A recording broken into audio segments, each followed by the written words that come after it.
Дэлхийн гар барилдааны ноён оргилын эзэн гүрж улсын хүн алмас мэт Халк Ливан Сагинашвилийн удаагийн дугаараар орж байна. Та бүхэн лайка дарна уу? 1988 оны 9-р сарын 15-нд гүрж улсын нийслэл болох Тбилиси хотод Ливан төрж мэндэлжээ. Хүүхэд байхдаа тэрээр бусдаас онцгой ялгарх зүйлгүй эсрэгээр үеийн гихнээсээ хамаагүй жижигхэн хүүхэд байж 100 амралтаар 15 настай Ливан эмээгэндээ очиж гин. Эмээгийн илчлэг сайтай хоолтой, зуны хурц нартай, цэвэр агаартай газар тэрээр 3 сарын дотор 30 см өндөр болсон байна. Ливан өдрөөр биш цагаар үсэж, ир биеийн сунаж, ирч хүч чадал суужээ гэдэг Орос ардын үлгэр шиг сонсогдож байна. Тийм ээ, үнийг би зохиосонгүй 30 см өндөр болсон тухайга Ливан олон ярилцлаганд ярьсан байдаг. Зуны амралтаараа хөдөө яваад 5-10 см өндөр болоод 9 сард хүрээд ирдэг байсан 10 жилийнхнийгаа санаж байна уу? Цэвэр агаар, сүү цагаан идэ, Д витамин, идэвхтэй хөдөлгөөн өндөр болгох хамгийн сайн бустер бололтой. 30 см өссөн Ливан ангитай хамгийн өндөр нь болжээ.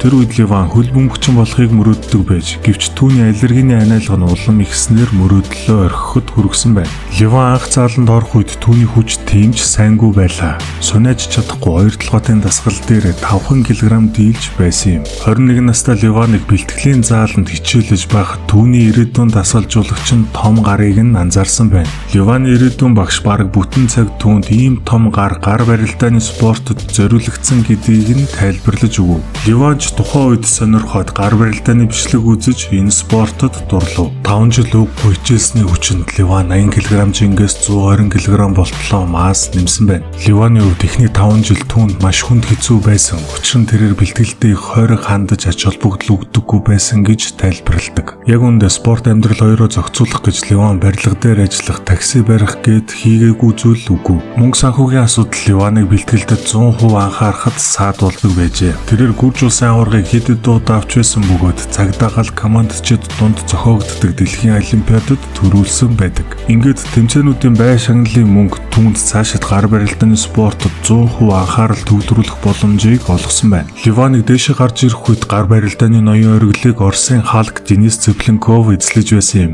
Ливан өрсөлдөгчдөө боломж олголгүй ээлж дараалан ялж Денис Цыпленковтой өрсөлдөх эрхийг 2019 онд олж авсан билээ. Тэмцээний дов зарлагдаж 2 тамирчин бэлтгэлдээ шамдан оров. Гэвч Денис Цыпленковын биеийн муудаж имлэг твтэн барилдаанаа хойшлуулсан байдаг. Хэрвээ энэ тухай дэлгэрэнгүй мэдхийг хүсвэл та бүхэн Денисийг үзье гэж комент бичээрэй. 2019 онд Денисийн оронд тухайн үеийн топуудын нэг болох Виталий Лалитинтэй Ливан учирч 6-0-оор төвөггүй ялав. Тэр жилдээ Тим Бресна нэг булган авч араас нь Кедергали Ангарбаевыг ялсан байна. 2021 оны топ 8-д Ливан Дэйв Чаффиг үчиггүй дийлсэн. 22 онд дэлхийг зураатуулах хэмжээний тулаан өрнөв. Энэ бол Дэвн Лараттай хийсэн шоу байлаа. Дэвн Ларат бүх цаг үеийнхээ оргил формыг бий болгон Ливантай өрсөлдсөн. Дэвн ялахын тулд өөрт байгаа бүх боломжоо ашиглаж байлаа. Дээд хэмжээндээ тултал мас аван бас Ливаныг трэш токийн сэтгэл санааг нь ганхуулж үзв. Гэвч тулааны эхний раундод бүх зүйл ойлгомжтой болов. Ливан хитрхи хүчтэй байсан учраас 6 раунд боломж олголгүй ялсан байдаг.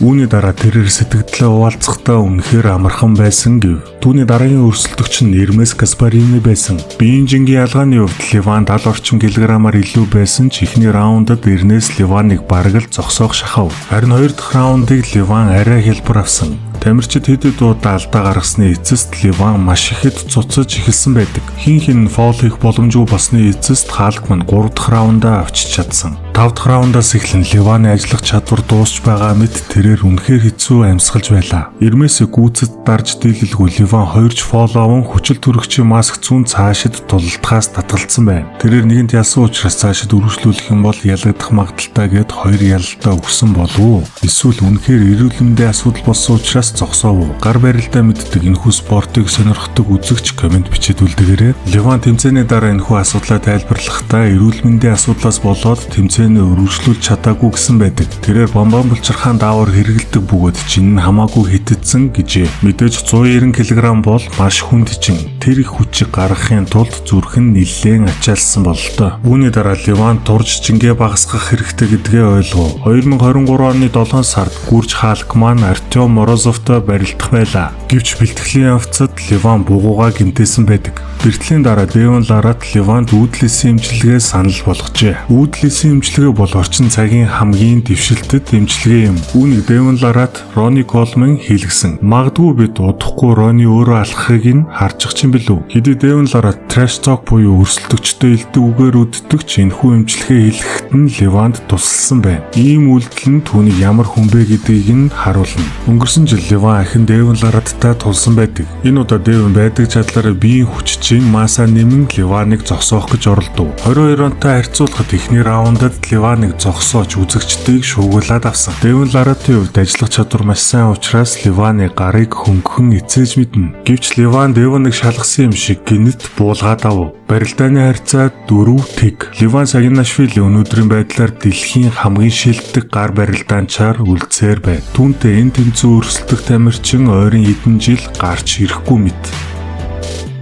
Levant Saginashvili тэмцээний бэлтгэлдээ 4 юм уу 5 сарын өмнө ордог. Тэрээр нэг жилд 2 гар барилдаан хийдэг гэсэн үг. Мөн тэмцээний дараа бүтэн 1 сар өөртөө амралт өгдөг байна. Нэг удаагийн бэлтгэл нь 4 цаг үргэлжлэнэ. Эхний дасгал ойр барилттай хагас амплитудтай сүнэлт. Энэхүү сүнэлтээр Levant халаалтаа хийж байгаа хэрэг. Гэхдээ 180 кг-ийн гингэж татхаар давхар дасгал болох нь тодорхой. Хоёр дахь дасгал Z-gripтэй ойр барилттай 2 толгой. Гурав дахь дасгал Scott-ийн сандал дээр 2 толгой. Дөрөв дахь дасгал хагас суулттай кист. Энэхүү дасгал нь кистнээс гадна атгалт хуруунуудын хүчийг бэхжүүлдэг. 6. Arm wrestling-ийн цацраг дасгал. Энэхүү дасгал нь барилдах явцад мөр бугуун өнцгийг хадгалахад оршино. Дасгалуудын дараа мэдээж sparring. Тэрээр 7 хоногт 3-5 удаа бэлтгэл хийдэг. 5 байх уу, 3 байх уу гэдэг нь хэр зэрэг нөхөн сэргэж байгаагаасаа хамаарна. Өөрөөр хэлбэл ядарсан үедээ 3, эрч хүчтэй үедээ 5 гэсэн үг. Тэрээр 7 хоногт 1 удаа хэвтэ шахалт хийдэг байна. Түүний хүчний үзүүлэлтүүд хэвтэ шахалт 260 кг, 2 толгойд 165-аар 3 удаа, 2 толгой Scott-ийн сандал дээр 114 кг, штангтай суулт 160 кг. Яагаад ийм бага байна гэж зарим нэг нь бодох байх. Тэрээр гар барилдаанч биеийн дээд хэсгээ тултал нь өгжүүлэх шаардлагатай болохоос биш, хамаг эрч хүчээ хөл хийхэд зарцуулах огтхон шаардлагагүй юм. Хүний нөхөн төлжих ресурс хязгаартай. Тэрээр 190 см өндөртөө 191 кг хүрч байсан. Түүний хоёр толгойд 60 см, харин шуун 50 см. 50 см бол маш том тоо. Хэр баргийн body fitness-чин тамирчин хүн үүнд хүрч чадахгүй. Турахыг хүссэн мөн body fitness хооллолтыг ойлгохыг хүссэн хүн байвал миний бичсэн тарих ба хоол номыг худалдаж аваарай. Энэхүү ном нь натурал хүмүүст маш тохиромжтой бөгөөд орчин цагийн олон мэдээллээс төөрөгцсөн хүний төөрөгдлийг арилгах болно гэдэгт маш итгэлтэй байна. Холбогдох хаягийг дэлгэцэн дээр гаргалаа, чат бичээрэй. Levant Saginashvili өдөрт 4-5 удаа хооллдог. Өглөө шарсан төмс 6 өндөгний омлет. Бэлтгэлийн дараа V ураг, BCA 2 ширхэг банан. Өдрийн хоол 10 том бууз, талх сэртэй хачи бүри. Оройн хоол хэрвээ бэлтгэл хийсэн бол зөөхий бяслагтай гоймон. Харин амралтын өдрөө дахиад хонь цацагт яруулын махыг сонгодог байна. Нийт уураг 350 г, нийт нүүрс ус 700 г, нийт өөх тос 250 г. Өдрийн нийт илчлэг 7000 ккал. Андрей Смаевтай харьцуулбал Levant хүүхэд шиг оллож байгаа биз? Хэрвээ та үзээгүй бол Андрей Смаевын хооллолтыг сонирхорой, манай сувганд байгаа шүү. Levant Saginashvili-гийн мэдээллийг судлах явцад хэд хэдэн сонирхолтой фактууд олдсон. Түүний сошиал одоогийн байдлаар YouTube 1 сая дагагчтай, харин Instagram нь 400 мянга хүрээд байна. Хувийн амьдралаа олонд хаалттай байлгадаг бөгөөд тэрээр ихнэр хүүхэдгүй ганц бие. 190 кг мангасыг даах бүсгүй ховрол байхтай. Тэрээр Thor буюу Chris Hemsworth-тэй Extraction 2 кинонд дүрээ үлдээсэн. Түүний хамгийн үнд чинь 191 кг хүрсэн бөгөөд тэр үедээ бамбан булчирхаан асуудалтай байсан. Одоогийн байдлаар Levant тогтмол бамбан булчирхаан даавар хэрэгэлдэг. Энэхүү асуудал нь Кирилл Сарычевтэй хүртэл тохиолдсон бөгөөд бичлэг хийгч надад Levant Сарычев хоёрыг хүсэлтийн гормон хэтрүүлсэн байх хэмээн хардлага төрсөн. Мэдээж мэргэжлийн спорт яавч эрүүл мэнд биш бөгөөд юу руу тэмүүлж байгаагаа тамирчдын дийлэнх нь ойлгодог.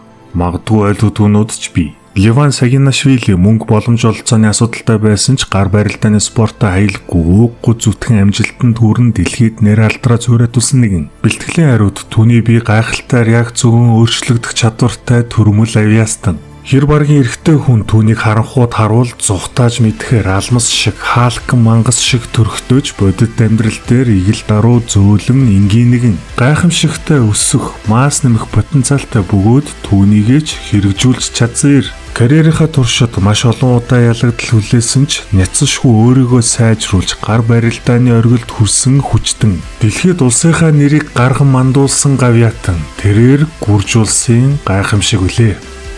За ингээд энэхүү бичлэг маань төгсөж байна. Дараагийн бичлэгээр юу орохыг та шийдэж болно. Ингийн тулд комент хийгээрэй. Мөн энэхүү бичлэг танд таалагдсан бол лайк дарж шеэр хийгээрэй. За ингээд дараагийн бичлэгээрээ уулзцаая.